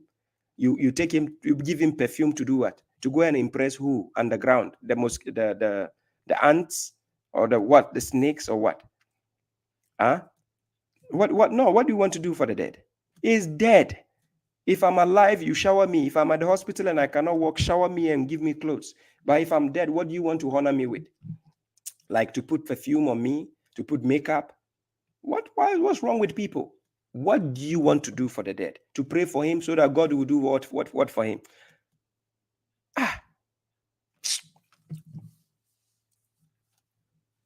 Momade says, you didn't answer my question. Well, your question escaped me. If you can remind me your question. Okay, he says, it's in Quran chapter 5, verse 6. I'll do a new video on that. Momade Pedro, I have to do a new video. I think the video I have is very old. And the it's very blurry. It's not clear enough. So thanks to God and with the help of my brother Mohammed, now the videos are clear enough. I will do a new version. I put it. People can see how the ghusl is done, the washing, which we can say ablution is done, so that you know the proper way to pass on with that. And then he asked another question. He says, who is Luqman? Most of the sectarians, they say that he was a prophet. Is that true? The Quran never says directly he's a prophet. Indirectly, somehow we can say, but directly, no, we cannot say he's a prophet. But indirectly, when you look for the, based on the wisdom, the hikmah he was given, al-hikmah, we can say, yeah, somehow, but indirectly, yes, but directly, no, we can't say he's a prophet, because directly it doesn't say he's a prophet, but indirectly, yes, there is a signal which shows that he's a prophet to be given that status and his name, and also the wisdom, the al-hikmah he was given, right?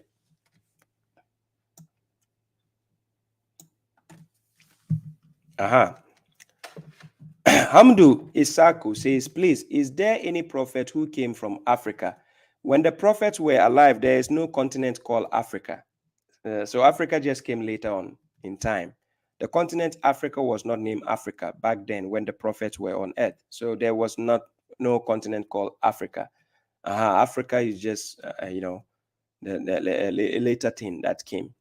So we have the children of Israel spread out on earth. When Pharaoh was annihilated by God, God granted the earth, the land, to the children of Israel. If you want to see the evidence, you can read Quran chapter 7, verse 159, and read up to 170. You see the evidence where God granted the children of Israel the extension of the earth when Pharaoh was annihilated. So all those parts were granted by to the children of Israel. So that is why you see that history is there. At that time, there was no continent called Africa. Africa later on came on named. So we don't say, is there any prophet coming from Africa? Right now, babashuaib, I come from Africa. So me, I'm from Africa. You understand? Because now I come from a continent named Africa. But back then, no, there wasn't any continent called Africa. Baba Platini says, Brother Shuai, please, I'm suffering a lot and I've decided to make some fasting for God to have mercy upon me. So is there any problem about this? Please help me. No problem with that. You can make the fasting. Yes, you can make the fasting. Nothing wrong with that.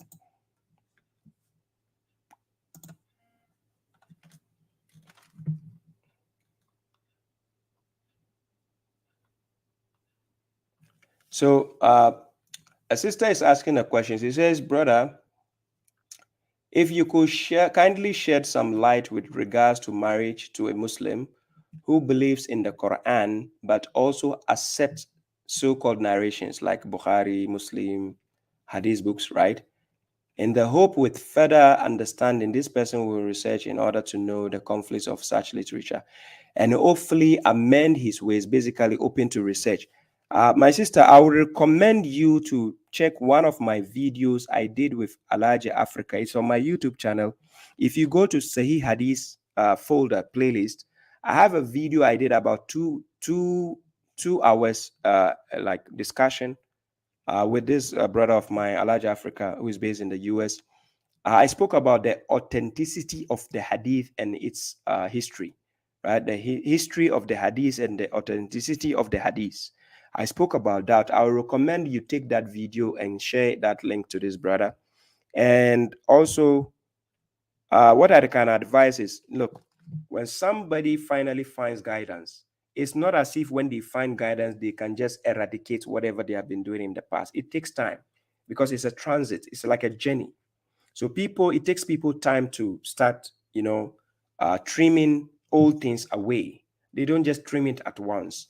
So if the person says he believes in the Quran, number one, as the point of guidance, it will take him time to eradicate those nonsensical parts of the, hadith books. I've come across a lot of Muslims who say, I'm a Quran-centric person. I take something which makes sense in the hadith. I don't judge them in the first place because I know it's a journey. You might have seen the end of the journey. Somebody is now coming to the journey. So far as they agree with the Quran, about 80%, that is a thumbs up. It's a journey. They are coming gradually.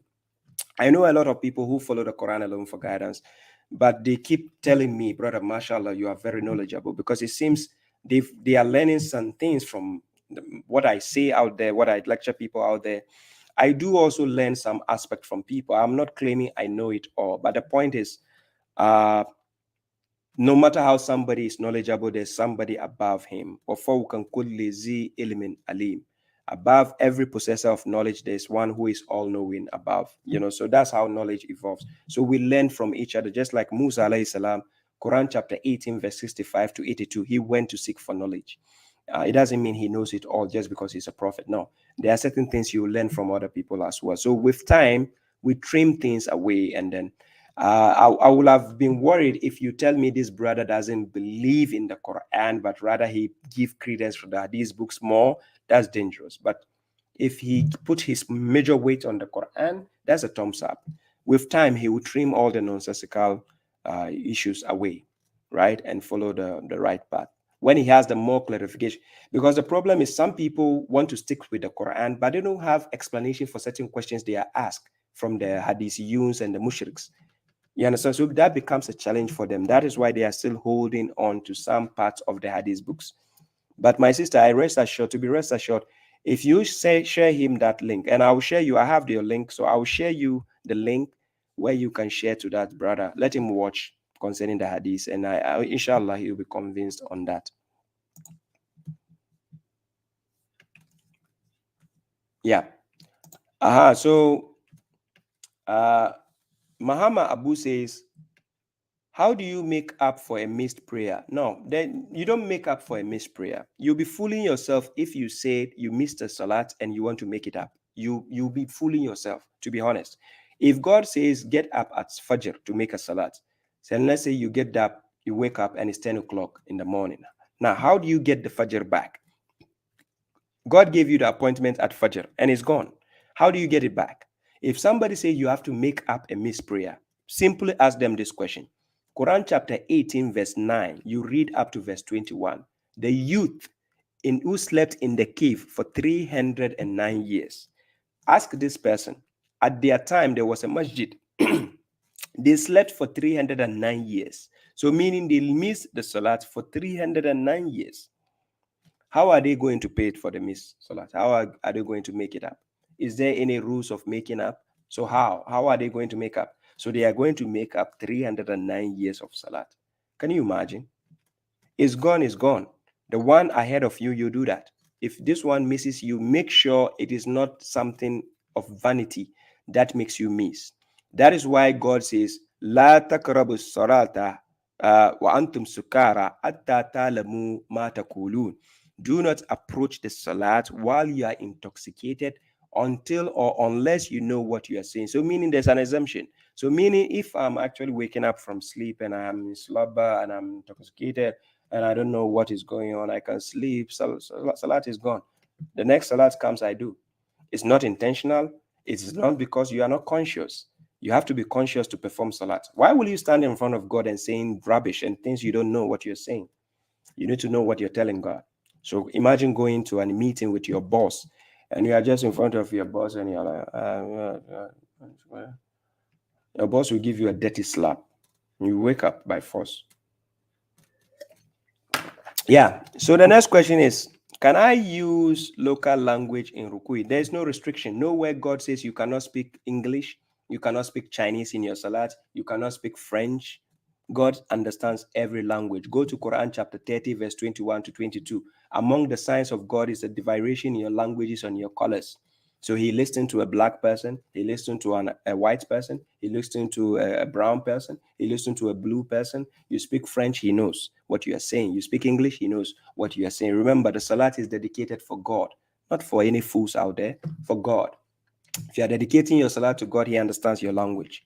Do any language you please. Anybody who tells you it's haram, tell them to open the Quran and show you. Abraham, was he an Arabian? The answer is no. What about Moses? An Arabian? No. So which language did they speak to God? Hello? God understands every language. So we pray in the language which is befitting for you, right? Thank you very much. So I'll take some of the few questions before I go. Let me see.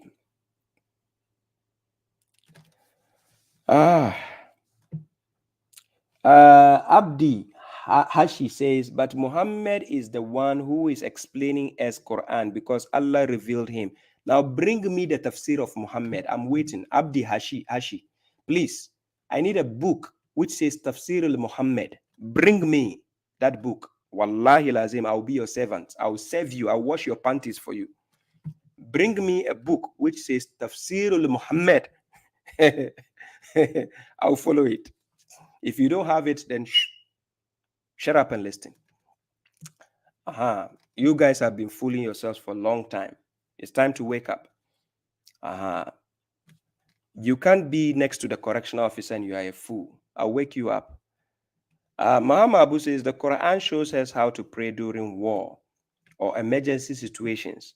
How do you then observe prayer normally? First of all, Quran chapter 4 verse 102. Nowhere did God say in that verse that the Quran is teaching you how to pray during war. So where did you get the notion that that verse is talking about war? Where does it say war? Where does it say that prayer you see in Quran chapter 4 verse 102 is about war? It doesn't say war there. You just assume it's talking about war. And you just assume it's talking about emergency situation. Right? It never says that there. If you go to Quran chapter 19 verse 58, the same salat the prophets have been doing was the same salat Prophet Muhammad used in Quran chapter 4 verse 102, the same procedure. Go and compare and see if there's any difference. Right? There's no difference. So understand the notion here. Don't let external references confuse you. Stick with the Quran. Let the Quran do the clarification. When God told the prophet, لا تحرك به لسانك لتعجل به, Quran chapter 75 verse 16, read up to verse 19. إن علينا جماعه وقرآنه فإذا قرأناه فاتبعوا قرآنه ثم إن علينا بيانه. So God is the one to clarify the Quran. Yours is just to follow the Quran, reading. Keep reading it, checking. God will be clarifying the verses to you. It's simple as it is. Stop interpolating things which are not there outside. They are outside. Put them outside. Don't bring them to the Quran. Let the Quran do the speaking and explanation. So you get the clarity of the message. You understand? And when I keep saying that, when I use words such as directly and indirectly, you should understand we are not all on the same level of knowledge. Neither are we all the same level of intelligence. Understand that it's not an insult. For some people, it will take them time to understand a simple aspect. While some people can just get the click with a blink of an eye, they can understand what is intended. Now, the reason why I'm saying this is some things in the Quran are spoken directly. You will see the answer strict. Some things you have to look at it from different angles before you see it. So that is why it is different to check things from different perspectives. Don't just stick to one perspective, because then you are missing some points. I give an example. If I draw a car, I park the car in front of you, right? And you are standing on the other side. Whatever you are seeing is from your own point of view. Whatever I'm seeing from my side is my own point of view. However, because I bring the car in front of you, I know however it looks from the front, from the back, from the side. You are just seeing the car standing from one side. So you might be missing something. You understand? Unless you are told, come and stand here and check, then you see what you're missing. So this is how knowledge and wisdom and then intelligence, gets upgraded by time, right? So when I speak about things and people say, I don't agree with you, I don't force you to agree with me. However, if you say I'm wrong, then you have to disprove me. That is the logic there. But if you don't agree, it's normal. Not agreeing, you don't have to agree with everything. No.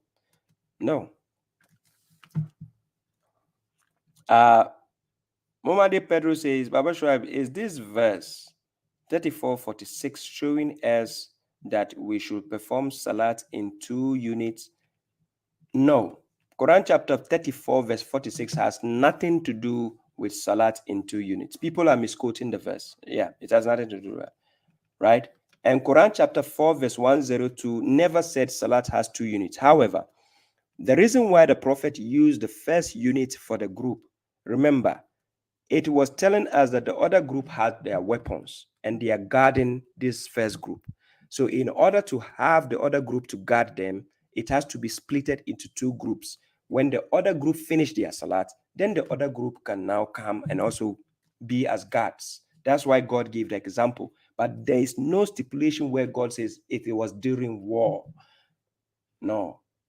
If you read the context from chapter 4, verse 101, it is only telling you, in case you are traveling through the earth and you are afraid or you fear that the enemies or the disbelievers will disturb you, will cause chaos, then God showed you how you can separate your groups and do your salat. Simple. That's the logic there. It is not telling you during war, you have to do this and do that. No, people are putting their own mindset there, right?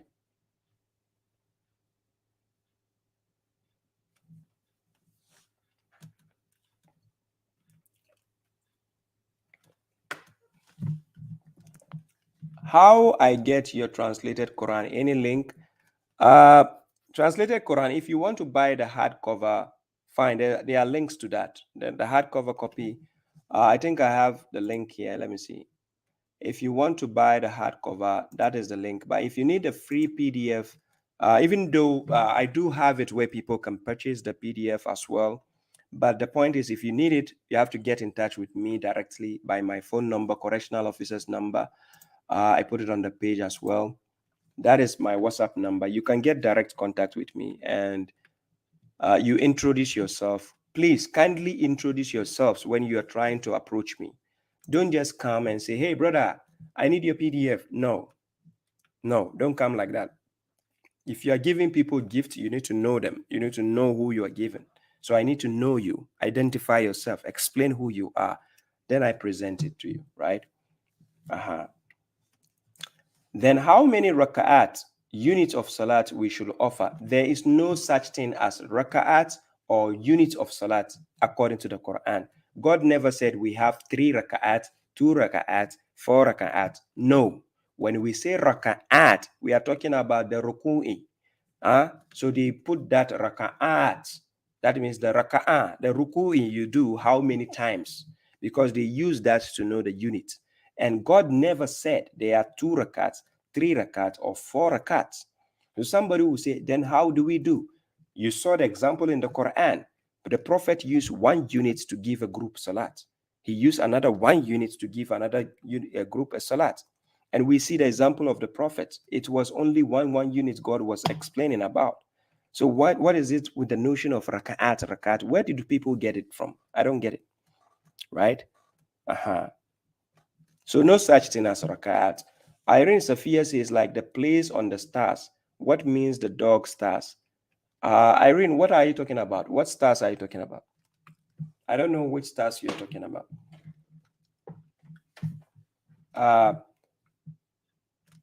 Yeah, those on TikTok. Yeah, if somebody wants to send a request and join, you are welcome. Let's have fun.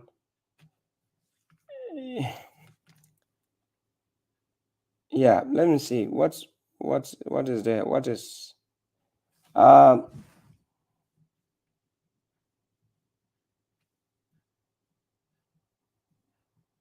somebody says, stop misleading the weak. You are misleading people to darkness. So you call the Quran darkness, right? I'm misleading people to the Quran. So the Quran to you, the foolish mushrik, the Quran is darkness. You see how dumb these mushriks are, right? So the Quran is darkness. If you are knowledgeable, step forward. Why is it a big deal? Step forward and embarrass yourself. Simple. You are knowledgeable, send me the request, I bring you on. Let's have fun. I love this. So that I can use it as a scapegoat. No wonder you and your scholars are running like zebras. Farrat min kaswara. You're scared of the lion. Muhammad says, Quran chapter 34, verse 46, it says, I only advise you of one thing. That you stand for God in pairs and individually. So what does in pairs and individually stand for? Meaning, if you are standing for God, you can be alone and represent God, whilst you can be in a group and represent God. That is the context, and that is what God is telling you in the verse, right? I can stand for God alone when I go somewhere. This is me, babashuaib, correctional officer. Put me in the midst of 10 mushriks. I can face them all, right? That means I'm standing for God alone, right? And again, we can stand in pairs for God. We can be a group. We can be two people standing representing God. That is the context. It's not about salat. It doesn't say stand in salat for God. No, right? So people are just quoting that out of context, right? We have verses that you can quote in the Quran and you can look at it from different perspective. This is one of the verses. People are trying to use the different perspective to say, okay, this is where you can stand for God. If that is the understanding they have, that is up to them. I don't see anything wrong, but it is not a direct command. God is saying I should stand in the salat like that now. So I'll be bringing the topic to an end soon. I have 5 minutes to hit 2 hours mark. So when I get to 2 hours, I'll bring the topic to an end. I'm getting exhausted and I might have to get some rest. So Baba Platini says, Brother Ashwai, please help me when I sleep in the night and I wake up, I see some strange things in me, seeing blood on my body, evil marks. So please, which dua can I make to protect myself? You can use Quran chapter 23, verse 97 to 98. Quran chapter 23, verse 97 to 98, where it says, Rabbi a'udhu bika min hamazati shayateen wa a'udhu bika rabbi an yadurun. Right? Yaduruni, meaning they shouldn't approach you. So you are seeking refuge with God against the temptations of the devil, and you are seeking refuge with God lest these devils come next to you or appear to you. Now, this is the act of bewitching, sorcery. These evil things are using sorcery to disturb your life with it. That is why you are facing these bad nightmares and then seeing yourself in that position. Sometimes people can cast evil spells on you, and that could be the similar thing you are facing.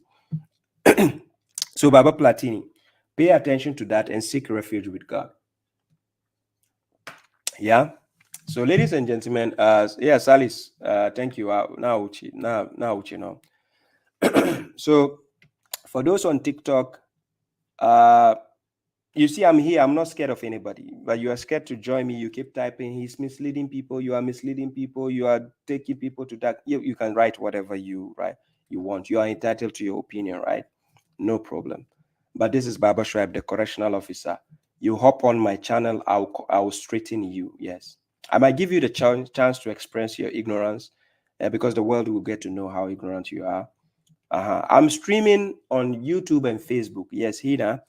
I'm streaming on YouTube and Facebook at the same time with the same name. You can find me on YouTube or Facebook, the correctional officer. So, ladies and gentlemen, this is babashuaib, the correctional officer. This is where I bring the topic to an end. I've done 2 hours and it is enough for the day. I'll be checking if I can do a program on Saturday. Actually, I chose Wednesday because I'm planning to be doing twice in a week, and hopefully I might be able to do like that as I planned, inshallah. So may God give me the strength and then the capacity to be able to carry it on. I appreciate your presence. I appreciate your support. And like I said, I love doing what I do. I do it for the sake of God.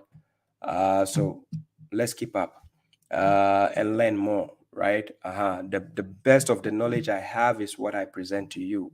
I'm not here to deceive anybody. I'm not here to manipulate anybody. I'm not here to tell you I know more than everybody. No. The best of what I have is what I present to you, because when I help you to also learn and you grow, we grow together. So life becomes easier than when we are there. People cannot manipulate us. You understand? I'm not a Christian, right? I'm a submitter to God. I submit to God alone. Right. So thank you very much. Momade says you do it on Saturday. No problem. Thank you, Sister Irene Safia. Thank you, Babasido. I see you. Naz Khan, I see you. Rukaya, thank you. Balogun Olayeka, thank you all. Salis, thank you. Thank you all for those who are Sister Nahid, I see you. All those who are watching, Sister Alma Johnson, all those who are watching from TikTok, from Facebook, from YouTube, and I might add Instagram to the list. I might start doing Instagram live at the same time, right? Because I have this extra phone there, I have to put and do Instagram because I got the feedback. People told me to try to start Instagram live as well. So I must start doing that as possible.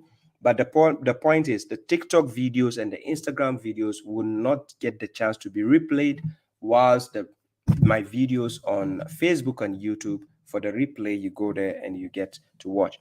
And also, inshallah, I might be coming to London next month. It is still in the pipeline. We are discussing that. I might be coming to also to Hyde Park for those based in the UK.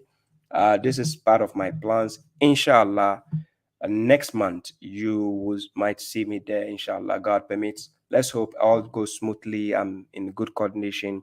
You will see me there. I'll be attending to the Hyde Park also for those who support the dawah I put here. And also, this conference is coming, this ICRA conference concerning the International Quran Translators Forum. It is coming next month, first week of July.